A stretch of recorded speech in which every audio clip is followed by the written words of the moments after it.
He sat in the darkness, waiting to die. The stone walls were cold, but colder still was the silence that had swallowed him since the black cells claimed him. Eddard Stark, once Warden of the North, Hand of the King, and the last man clinging to honor in a kingdom built on lies, was now nothing more than a broken figure hunched over in rags. He had confessed, not because he believed in the lie, but for Sansa, for Arya, for the girls. He had given up the truth to protect what little he could. But as the torchlight faded beyond his cell door, Ned knew there was no saving them from the wheel turning above his head. The footsteps came at night. They didn't sound like the usual gold cloaks. These were softer, deliberate, unhurried. Not the sound of soldiers checking on a prisoner, but of someone who walked as if time itself served them. Ned didn't lift his head until the cell door creaked open. The man who entered wore a black hood. Beneath it, a smooth face that could have belonged to anyone. But the eyes were ancient, calm, patient, and yet hungry. "You are not the first man of honor to find himself caged," the stranger said. Ned said nothing. Nor the first Stark. At that, Ned finally looked up. "You know who I am? I know what you are. A man who trades truth for safety, who wears honor like a chain around his own neck." The man stepped closer, revealing more of his face. His accent was not Westerosi, nor was the feel of him. He was foreign, hollow in a way that made Ned feel the cold deeper in his bones. "I've come to offer you a choice," the man said. "Die here as the world believes you must, or give up your face and live." Ned's lip curled. "You speak in riddles." "No riddles, only death. Either you die Eddard Stark, or you let that name die and become no one." The torchlight flared behind the man, revealing a coin in his hand, black and iron, etched with a strange symbol, Valor Morghulis. The words drifted into Ned's memory like a ghost, spoken once by a Lyseni sellsword he executed for smuggling. He hadn't understood them then. He wasn't sure he did now. "You want me to become like you?" Ned asked, voice rasping through days of thirst. "No. I want you to become useful. Your death will change nothing. But your life, hidden, silent, trained, could change everything." Ned stared at him. "And what of my children? They will think you dead. They must. That is the price of this life. The only one who might suspect is the girl, the little wolf with eyes like daggers. Arya." The man moved closer and knelt. "I once made this offer to another man. He chose pride and burned for it. You will not have such a grand end, just a blade, a swing, and then the world will forget." "I swore an oath," Ned whispered. "To whom?" the stranger asked. "A dead king? A false god? A wife whose heart has already broken? What good is an oath when your name is cursed, your legacy butchered, and your cause lost?" Ned felt the weight of every word. He thought of Robb, so young to carry a sword, of Arya alone and wild, of Sansa, a hostage in a lion's den, of Catelyn's grief-stricken hands, clutching a letter he would never send. And for once in his life, Ned Stark hesitated. That hesitation was enough. The man dropped the coin at Ned's feet. "You have until dawn. Pick it up, and you are no one. Leave it, and you'll be dead before the sun warms the stones." The door creaked shut. Darkness returned. Ned sat in silence, his hand trembling over the coin. In his heart, honor screamed.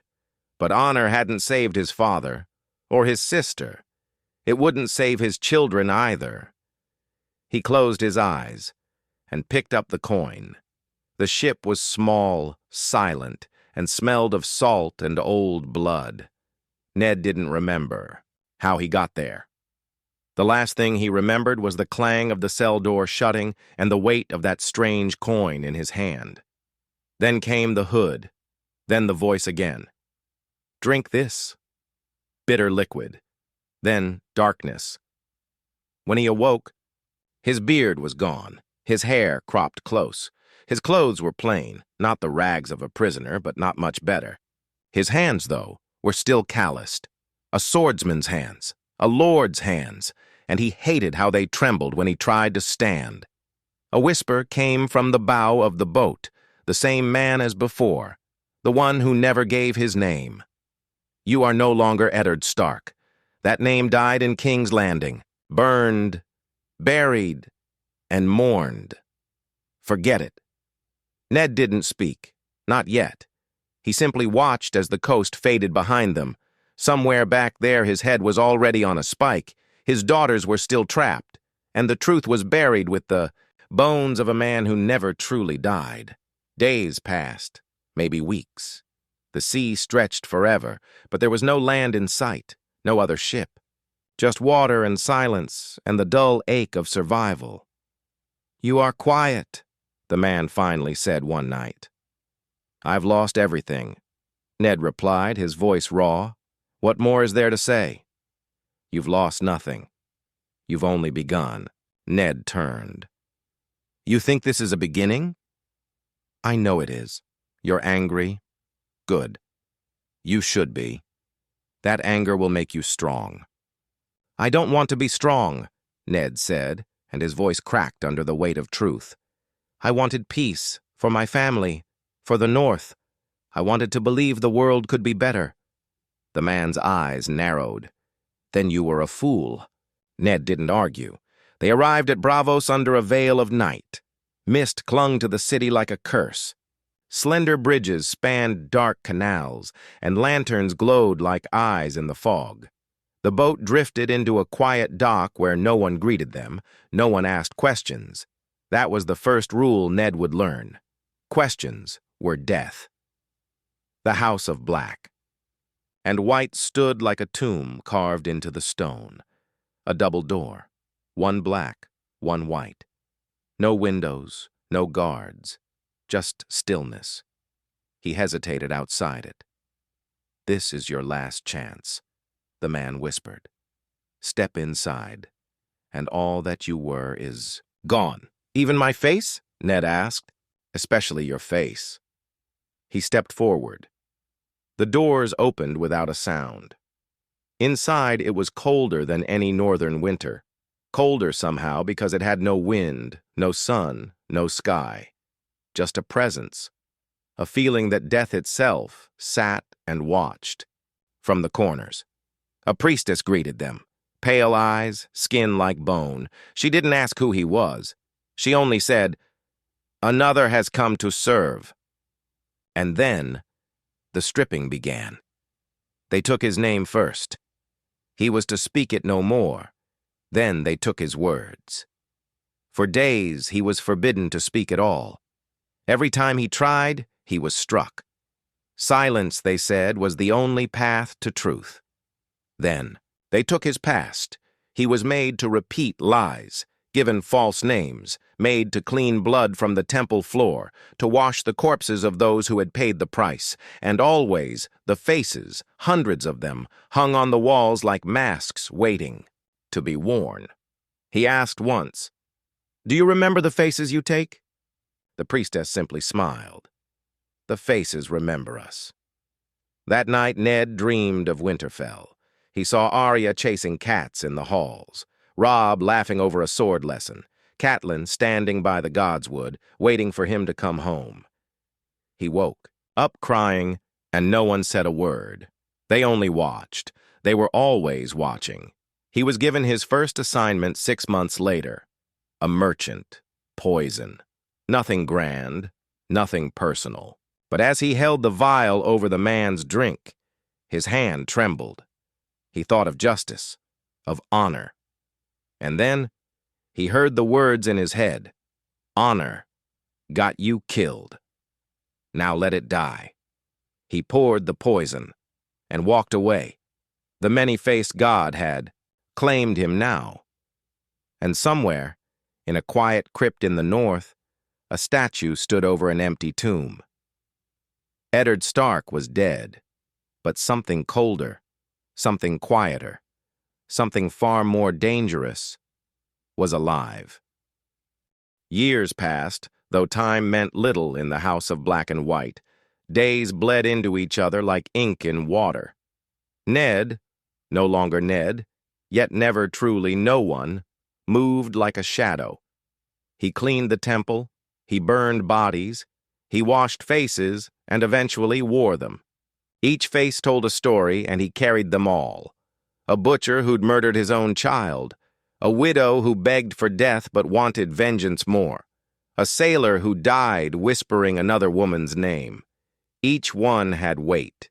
Each one taught him something about the world and about himself. But some faces clung to him. One night, after wearing the face of an assassin to kill a slave master in Meereen, he woke in a cold sweat. He had dreamed of Bran again, falling from a tower. He heard Catelyn screaming. The sound rang in his skull like a curse. The pain didn't fade. It never did. The priests said it would, that the past would dissolve like snow in spring. But Ned Stark's past refused to melt. They knew it too. The other Faceless. They didn't say it aloud, but they saw the way he lingered near the fire, the way he touched the pommel of a sword he no longer carried, the way he sometimes whispered names in the dark, names like Robb, Arya, Jon. He had failed them all. But the many-faced god was merciful in its own way. He was summoned one evening by the priestess. The same one who had greeted him at the door all those years ago. She hadn't aged, or maybe she had, and he simply couldn't tell anymore. "There is a man in Westeros," she said, "a king who should not be king." Ned didn't speak. He already knew what she was about to say. "Joffrey Baratheon," she continued. "A debt has been paid for his death. The coin has been offered. The face requested—" Ned said nothing, not even when she placed a face before him, the face of a merchant, harmless, forgettable, the kind of man no one would question, the kind of man who could walk into the Red Keep and vanish. "I will take the face," Ned said quietly. The priestess tilted her head. "There is danger in returning to the place where your name is a curse." He met her eyes. "That name is already dead." She studied him for a moment longer, then nodded. "Then go, and bring the gift." The voyage back to Westeros was slow, but not difficult. He knew how to travel now, how to blend in, how to listen more than he spoke. In Braavos, he had been trained in deception, in poisons, in death. But in Westeros, he had learned something deeper. The cost of mistakes, the price of honor, and the value of knowing when to abandon both. King's Landing hadn't changed much. The stench was the same. The whispers, the layers of rot beneath the silk and gold. But Ned saw it differently. Now, not as a wolf among lions, but as a man without a face, without mercy. He found Joffrey in the throne room, still cruel, still loud, still playing at power with a crown that didn't fit his head. Ned watched from the crowd, dressed as a tradesman, unremarkable, quiet, invisible. He had the poison ready. A simple, drop in the royal cup, quick, painless. But something unexpected happened. Sansa. She sat at Joffrey's side, pale, thin, but composed. Her eyes weren't blank, like he feared they would be. They were sharp, careful, watching everything. She's learned to survive, he thought. And in that moment, he hesitated. It lasted only a second, but it was long enough. A hand gripped his arm. Another faceless man, one sent to make sure he completed the task. The message was clear. Do not fail. Do not falter. He slipped through the corridors of the Red Keep that night, moving like a ghost. The poison was placed in the king's cup, just as instructed. But before Joffrey could drink it, a serving boy accidentally knocked it from his hand. The boy was whipped. Joffrey screamed, but the poison never touched his lips. Ned should have felt rage, or fear, or shame. He felt nothing, because for the first time he realized he didn't want the boy dead, not like this. He didn't want justice and silence. He didn't want faceless vengeance. He wanted truth. He wanted Joffrey to know the face of the man who had come to collect what was owed. He wanted to look the boy in the eye and let him feel the weight of Ned Stark's name. The mission was a failure.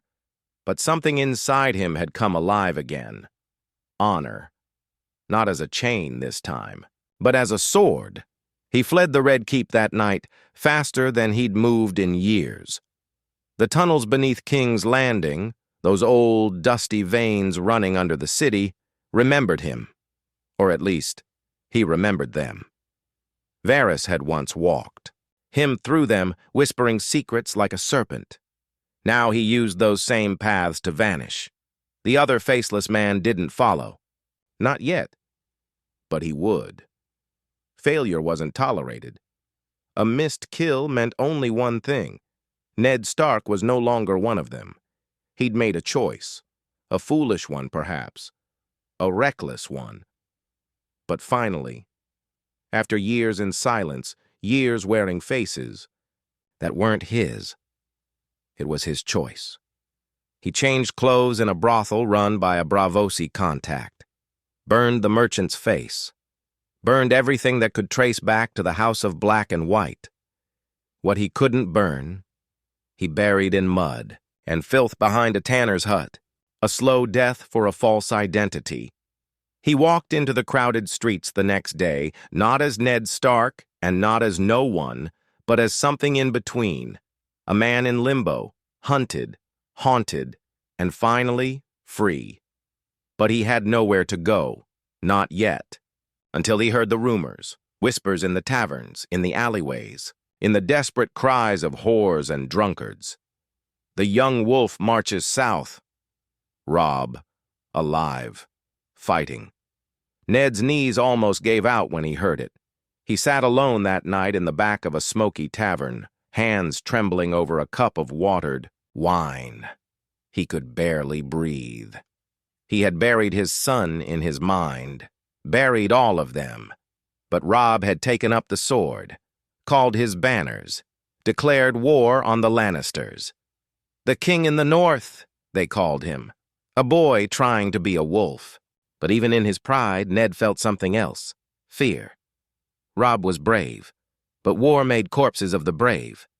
And the Lannisters were poison in steel, lies wrapped in banners and gold. Catelyn would be at his side, he hoped, and maybe Arya had escaped. Maybe. He couldn't sit in the shadows any longer. They needed him.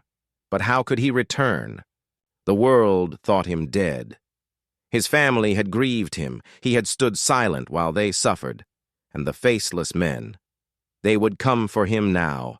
He had broken their sacred law. He had become someone again. There was no going back, unless he made himself known, unless Eddard Stark rose from the grave, not as a ghost, but as a storm. He left the capital within the hour, cloaked and armed with only a dagger and his old name burning in his chest. He moved by night, avoiding the King's Road, slipping through fields and villages where no one recognized the man with weary eyes and a healer's bag slung over his shoulder. He knew where Robb would go. River Run, Catelyn's home. If Robb was building his army, it would be near the Tully stronghold. He was a few leagues from the Red Fork when they found him. 3 of them, black-cloaked, silent. One bore the coin of Braavos. The other 2, shadows in flesh. He didn't speak, neither did they. There were no warnings, no questions, only the glint of blades in moonlight.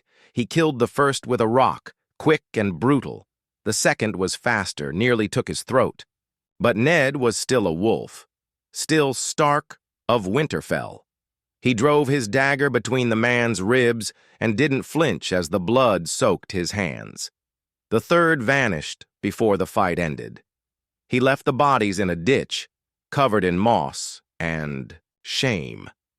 That night, he collapsed beneath a willow tree, breathing hard, choking on memory. Killing didn't shake him anymore, but being hunted by the very brotherhood he had served tore at something deeper than fear. He had betrayed them, but they had asked him to betray himself first. That's what made them dangerous. That's what made him worse. He wasn't a Stark anymore. Not truly. But maybe he could still protect them. Maybe that was all he had left. He stood at dawn, blood still under his fingernails, and whispered a vow into the cold morning air. I will not wear their face. I will not serve their god. I am done hiding. His voice cracked like old stone. I am Ned Stark, and I will see my son again. The banners of House Tully rippled in the breeze over River Run's stone towers, proud and blood-wet. Ned kept his distance at first, watching from the tree line as riders came and went. The war was in full motion now. Blacksmiths hammered. In the courtyards, ravens flew like shadows across the sky, and men trained in the yard with the fever of soldiers who had already buried too many friends. From behind the cover of an old elm, he saw Robb. Bigger now, hardened. His gait was a commander's, sure, stiff from weariness, but held together by fury and belief. His boy was gone. In his place stood a man, the king in the north, Ned's. Heart thudded like a drum against his ribs. He wanted to call out, to run to him. But how could he? How do you reappear from the grave without dragging more ghosts behind you? So he waited until nightfall. He bribed a washerwoman for information. The Lady Catelyn sleeps in the eastern tower.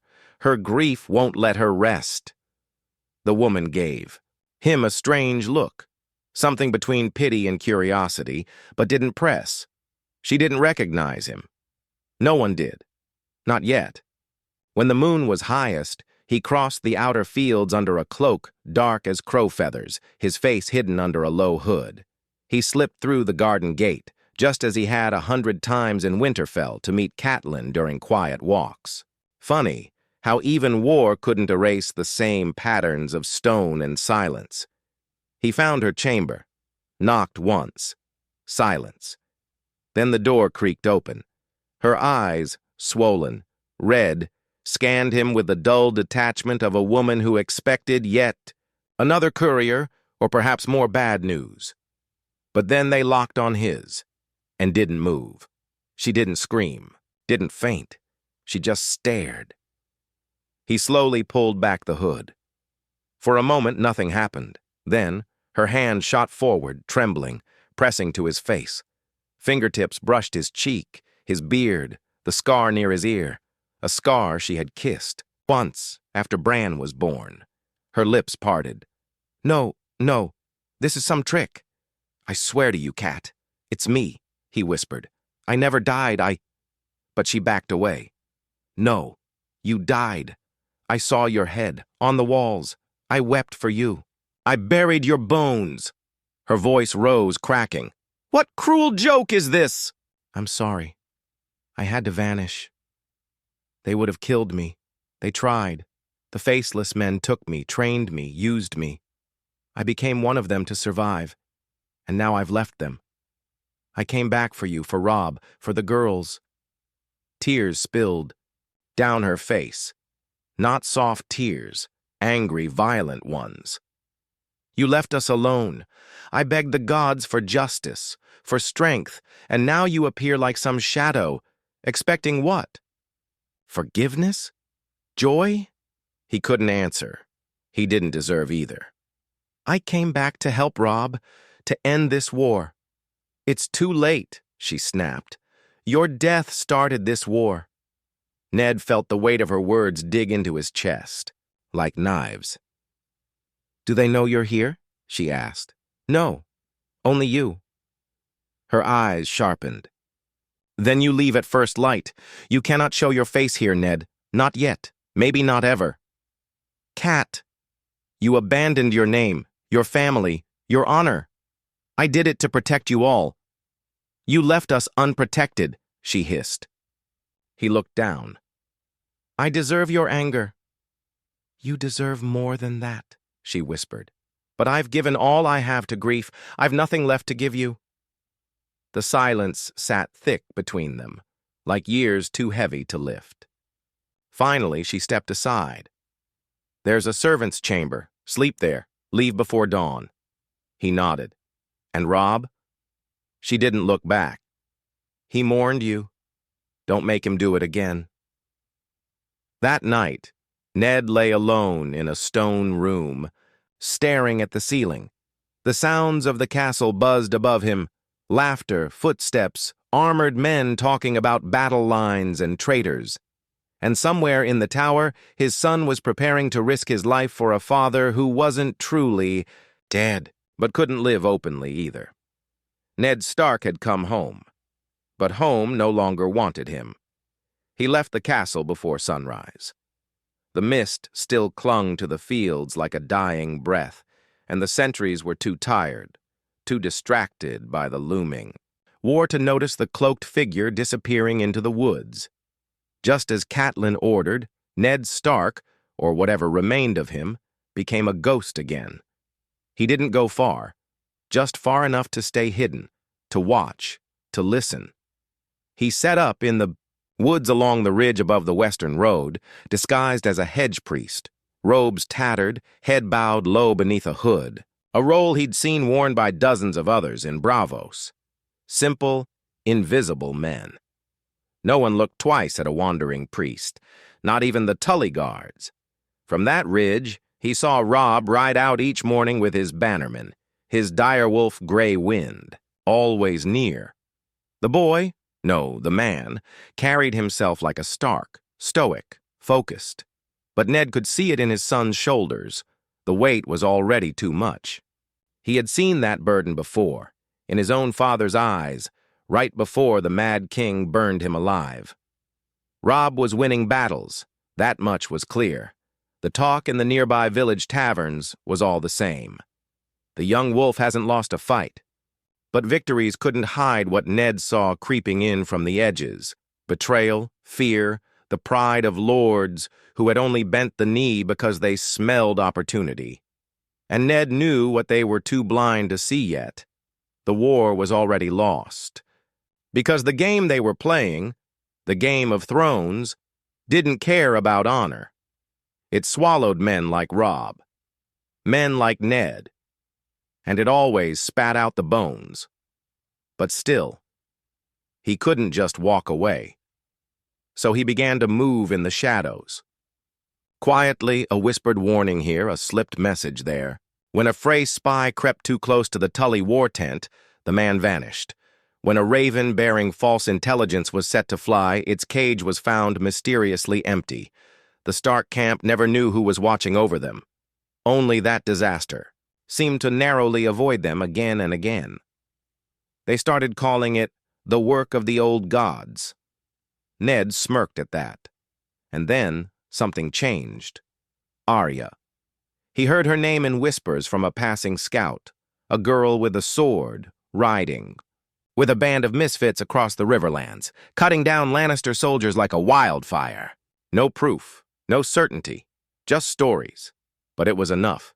He couldn't stay hidden anymore. He waited until Robb was alone, a moment between war councils, when his son stood by the river's edge, skipping stones like he used to in Winterfell. It nearly broke Ned's heart. The way Robb's jaw clenched with frustration, the way he threw each stone like it owed him something. Ned stepped from the trees. Your Grace! Robb spun around, hand going to his sword. His eyes narrowed, confused, alert. Then they widened. He staggered back a step, breath catching in his throat. No, he whispered. You're dead. This is some trick. I'm real, Ned said softly. Robb's sword remained half-drawn. You died. I saw the reports, the stories. They put someone's head, Ned interrupted. Not mine. Silence. The river babbled between them. "I don't believe this," Robb said, but his voice cracked. "If you were alive, why wouldn't you?" "Come back? Why wouldn't you tell us?" "I couldn't," Ned whispered. "For your safety, for everyone's. I became something else. I did things I can't explain, things I'm not proud of." Robb stared at him like a boy again, like a son whose world had been ripped apart and was just now being clumsily stitched back together. "You let us think you were dead. I had to. Mother cried for you every night. Bran," his voice caught again. "Rickon doesn't even remember your voice. And John—" "I know," Ned said, and shame poured from him like blood. "I know what I cost you. But I came back now because you're walking into something you can't win. You think honor will carry you through this war. I thought that too. But honor is what they use to bury men like us." Robb's fists clenched. "I'm not giving up. I'm not asking you to. I'm asking you to think, to survive. Because if you die, out here the North dies with you. And what would you have me do? Run? Hide? You did that." That cut deeper than any blade.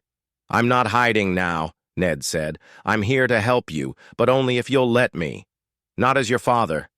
As your shadow." Robb turned away, trying to breathe through the storm inside him. After a long pause, he finally said, "There's going to be a meeting at the Twins. The Freys are offering a crossing, but they want something in return." Ned already knew. Freys never gave without bleeding you later. "I'll be there," he said. Robb didn't answer. Didn't turn around, but he didn't say no. The Twins loomed ahead like twin jaws carved from old stone, waiting to snap shut. Ned had always hated the place. Even before the war, before Walder Frey had become a name soaked in slime and suspicion, he disliked the Twins. Too narrow, too proud, too steeped in old insults. Castles built on crossing points always attracted greedy men, and Frey was the greediest of them all. He moved carefully now, hidden among the banners, the camp followers, the faceless crowds surrounding. Robb's army! He wore a sellsword's leathers, a crude beard, and a scar drawn with ash along his cheek. No one saw him. No one looked twice. He watched Robb closely. The boy was tense, polite at the feast, cordial to the Freys, smiling in the right places. Catelyn, seated near him, had that look again, the one Ned remembered from the days before Robert's rebellion broke open. That look that said, this peace is false and something is coming. She'd sensed it. He could see it. And yet, they stayed. They trusted. Robb had agreed to the marriage pact. Not for himself. That oath had already been broken when he wed. Talisa. But Edmure would take the hit. Marry a Frey girl, seal the crossing. Walder Frey would save face. At least, that's what they were told. But Ned had known liars, had studied them, worn their faces, and no one lied with as much practiced bitterness as Lord Walder Frey. So, the night of the wedding feast, Ned did not drink.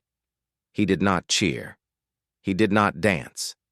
He circled the edge of the hall like a dying wind, marking exits, measuring guards, watching hands. He saw the way some of the Frey men shifted too much, the way wine flowed too freely, the way Rose Bolton, seated at the high table near Robb, watched the room like a butcher measuring cattle. He knows, Ned thought. Bolton knows what's coming. When the music shifted, Ned froze. The doors slammed shut.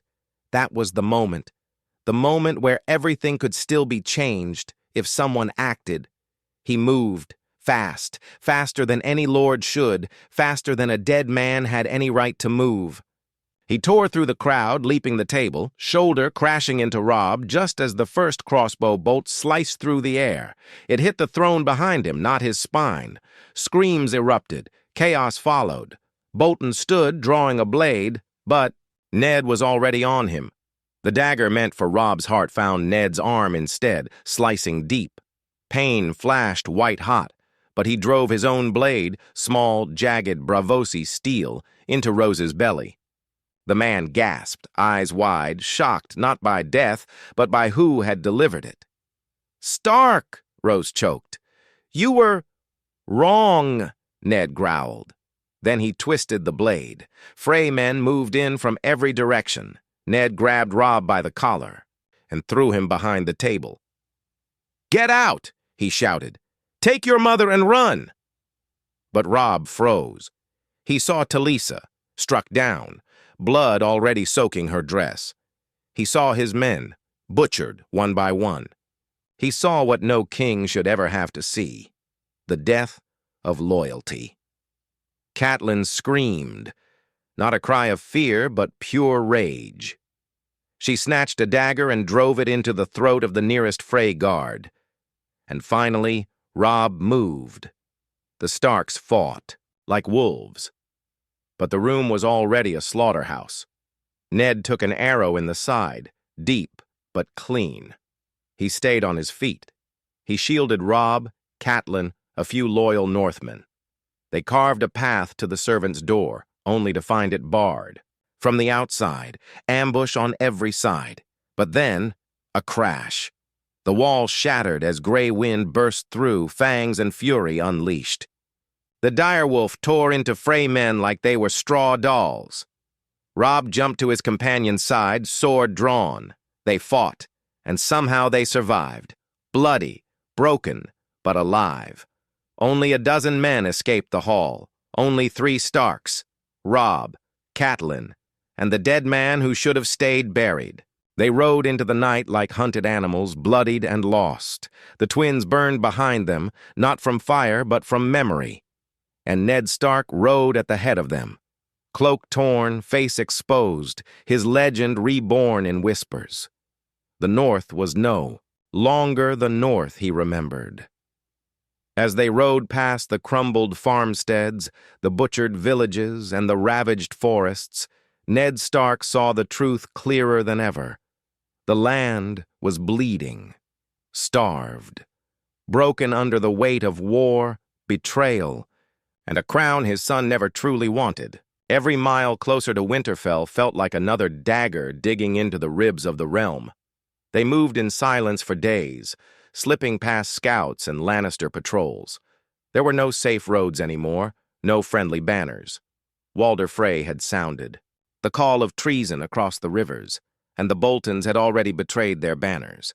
The Red Wedding was more than a massacre. It was a message. No Stark will leave this war alive. Yet 3 did. The forest swallowed them, Ned, Robb, and Catelyn, and only the wolves knew their path. They took shelter in an old hill fort, abandoned, crumbling, once built by the first men. Ned remembered it from tales old Nan used to tell. Robb had never seen it before, but he stared at the runes in the stone like they spoke to him. Maybe they did. They rested there, licked their wounds, buried the dead they could not save, and finally, they talked. Catelyn was the first to break the silence. "You should have stayed dead." Ned looked at her, not with anger but grief.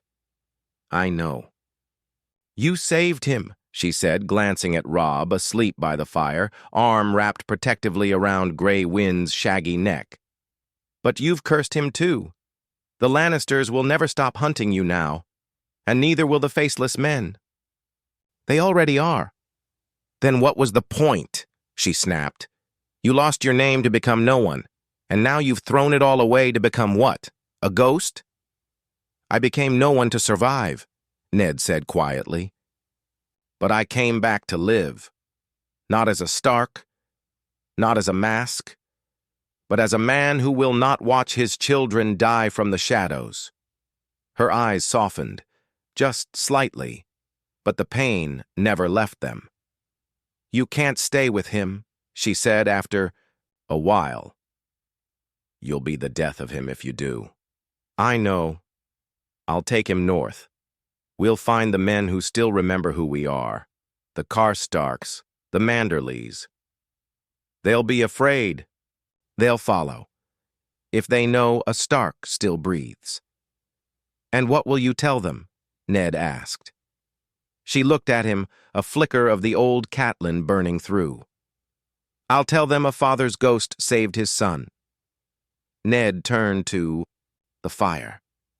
You were always braver than me, he whispered. No, she said, just angrier.